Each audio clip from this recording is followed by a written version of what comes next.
Merci les camarades ici présents.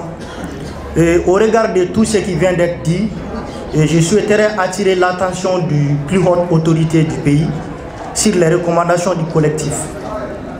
La taxe emploi jeune était due par des personnes paisibles de l'impôt sur les sociétés, de l'impôt sur les bénéfices industriels et commerciaux ou de l'impôt sur les bénéfices agricoles et soumise à la contribution forfaitaire et à la charge des employeurs.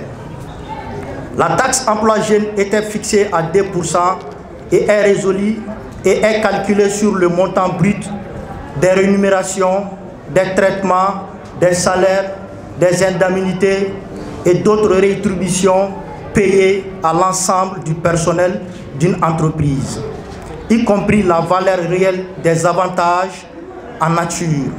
La base taxable est arrondie aux 1000 francs inférieurs. Le produit de la taxe emploi jeune est affecté au Fonds national par l'emploi de la jeunesse. Pour justifier la suppression de la taxe emploi jeune, la loi des finances 2019, les autorités ont avancé faire suite à une demande du secteur privé acceptée par le président de la République afin de réduire les charges fiscales. Le secteur privé a-t-il créé des emplois promis suite à cette suppression?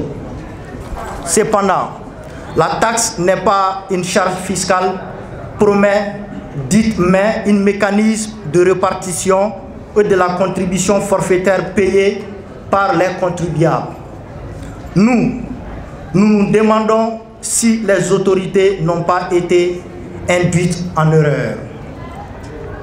Le maintien de l'emploi des jeunes au rang des priorités de l'État, il s'agit d'une question de sécurité nationale.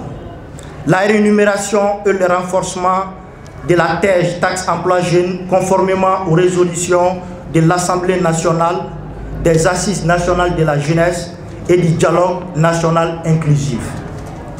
La dotation d'un budget équivalent aux recettes de la taxe emploi jeune pour ce qui concerne l'exercice 2020, soit en moyenne entre 6 et 8 milliards de francs CFA, comme l'a recommandé l'Assemblée nationale lors du vote de la loi des finances 2020. Merci à vous. Merci.